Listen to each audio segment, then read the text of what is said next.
As a reminder for everyone, Jon is host of the Audibles and Analytics podcast, as well as co-host of Pro Football Focus's Rookie Review podcast with Trevor Sikkema, friend of the show. We love Trevor. And co-host of the Read Optional podcast with Ollie Connolly. You guys can check all of that out if you want more from Jon. But outside of kicker or punter, you could pretty much tell me any position the Seahawks would draft at 18. And I go, okay, I could see that. That kind of makes sense. They're not just a team that can be kind of unpredictable and can zig when others zag, but they're a team that has a lot of gaps to fill. And so there isn't necessarily a wrong answer unless they're taking someone who truly would be an overdraft. So if we're looking at just some names that you feel could be really talented, great guys when we're going into the second half, inching into the second half of the first round, regardless of position, are there names that just especially intrigue you around, let's say, 15 to 25? Yeah, I mean, I think that range of the draft, we'll be looking at some defensive linemen coming off the board. I think offensive line is going to be a hot commodity in the early picks.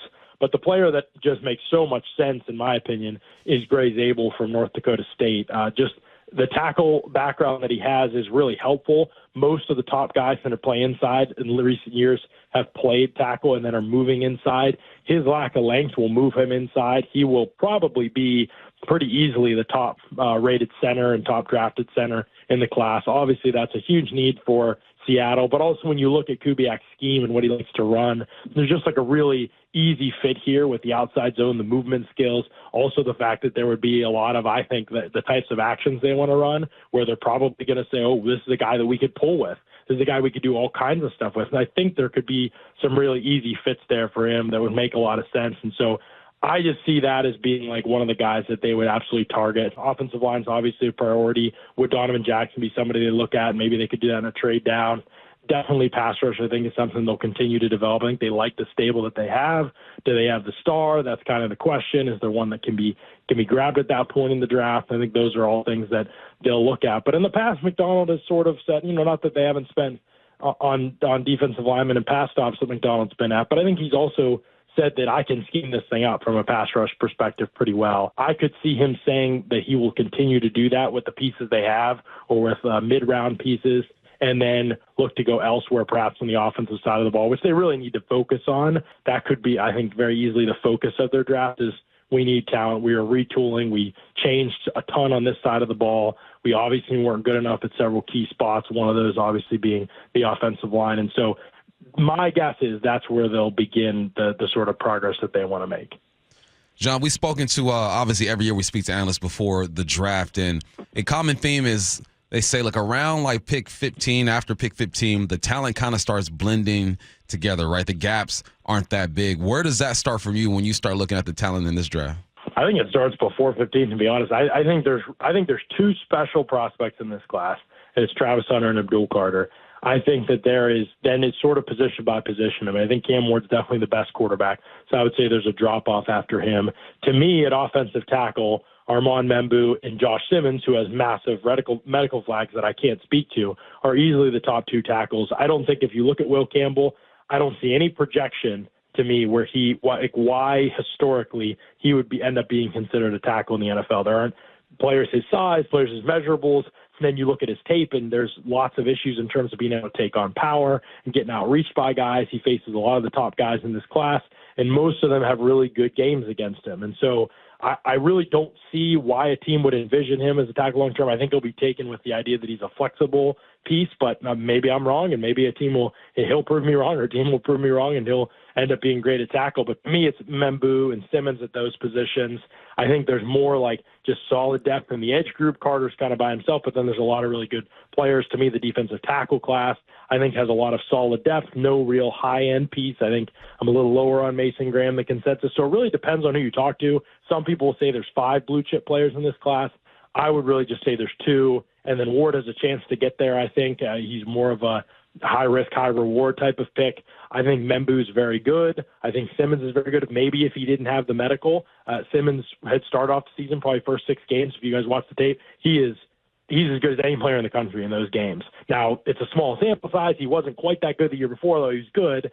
And so how much do you bet on it? I wish he would have been able to play some of their tougher games down the stretch. He did play some good players, so the tape matters. But I think that's really, you you could talk yourself into maybe there being 5, but to me, 2 guys stand out above the rest. And then I think there's a lot of parity, I would say, probably in the next, 40 guys maybe.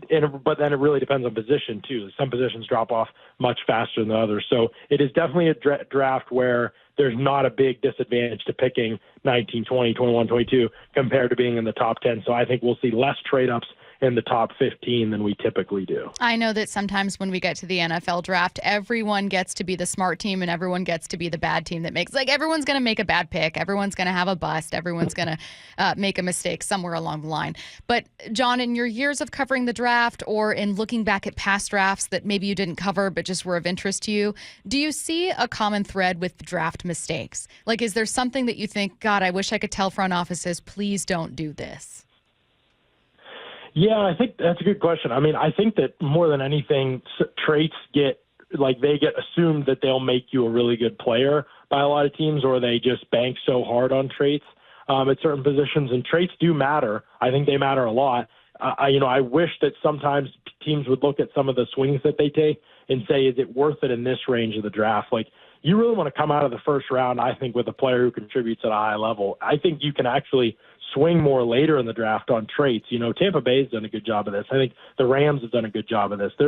If you look at some of the best organizations in the league in terms of drafting, it's often not the organizations we spend the most time, or national media spends the most time talking about. It's a lot of these organizations who've been doing, Detroit now has gotten into that limelight, but the Rams, the Bucks, a lot of these teams will swing. Look at the lines from a couple years ago. They took an offensive tackle from British Columbia who has lots of traits, a running back / safety in Vaki in the 5th round. I think a lot of the time teams overvalue and push those guys way up the board, and then they end up missing out on the players who are actually really good at football early on in the draft.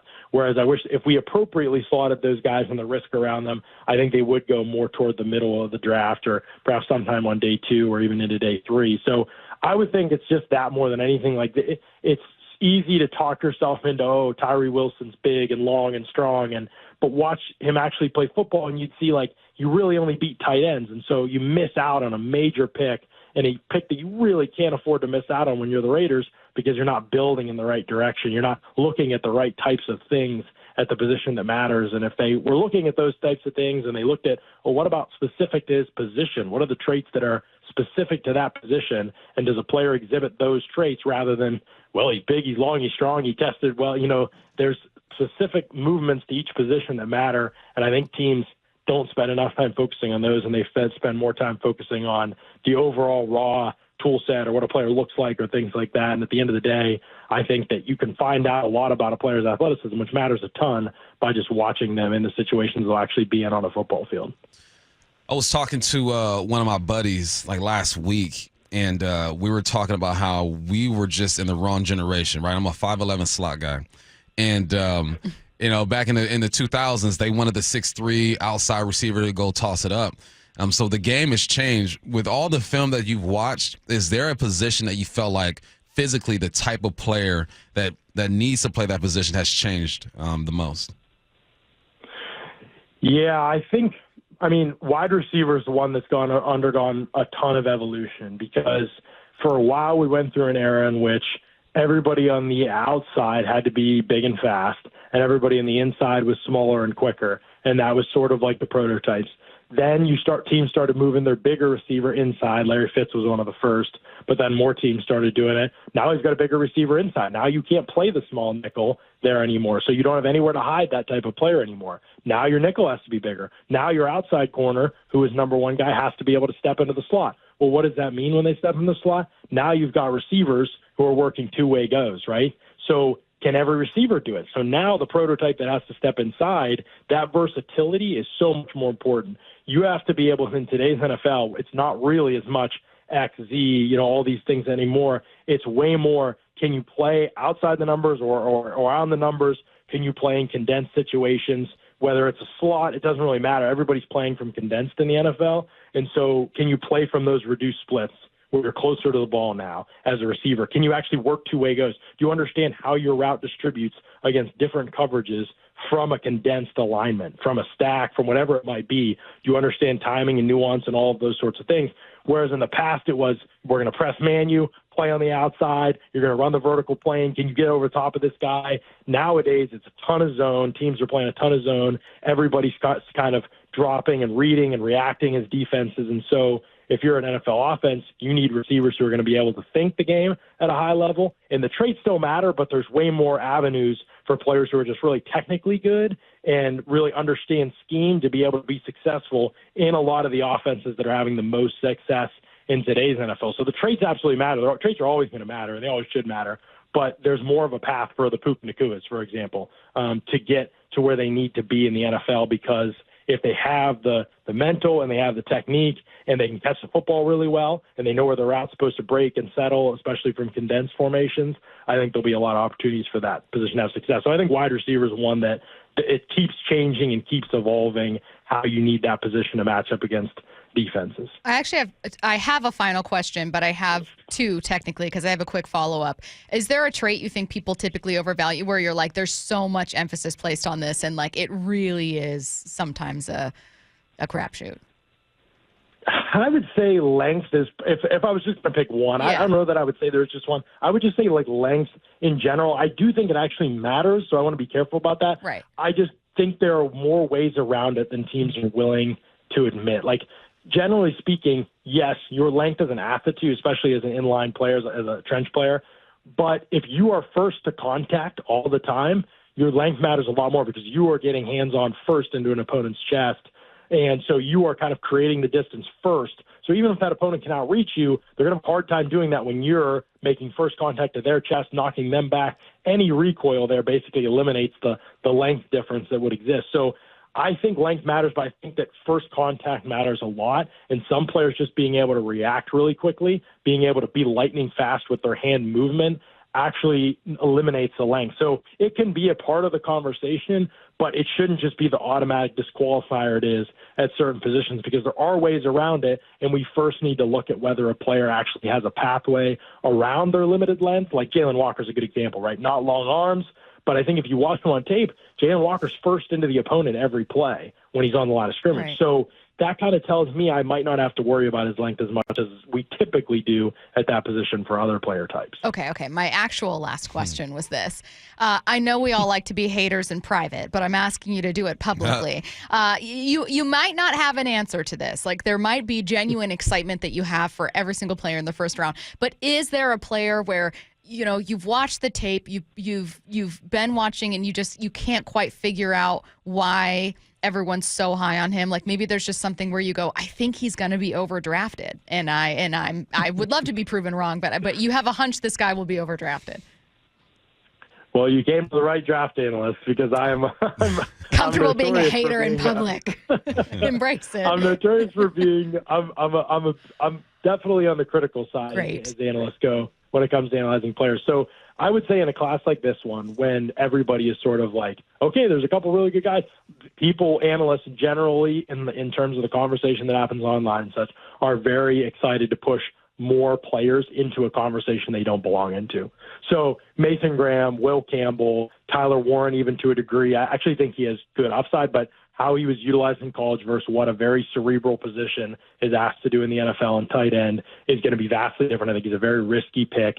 I think all those those are probably a couple players. I think Will Johnson, it's going to take a very specific scheme for him to be successful, I think. So I think there's a number of guys that are like, they're good players, but what wins in the NFL at their position? What does their tape show? Where are the concerns? Are the concerns or the strengths going to be more likely to be exacerbated in the league? And then I think that those are a couple of the guys where I'm a little bit concerned that the conversation around them hasn't been as well thought out as it should be, because this draft hasn't had a lot of pedigree players. And so that which has flashed on tape or has been long talked about in the draft community must remain the same. And I think we've just got access to more information that if we were willing to let that information come into the process a little bit more, I think we'd see a little bit better dialogue and discourse on those players. Good stuff. He is host of the Audibles and Analytics podcast. It's Jon Ledyard, kind enough to join us on the Amber Queen Casino Sportsbook hotline, just a couple days away from round one of the NFL draft. Jon, thanks so much. Thanks, Jon. Absolutely. Thanks for having me.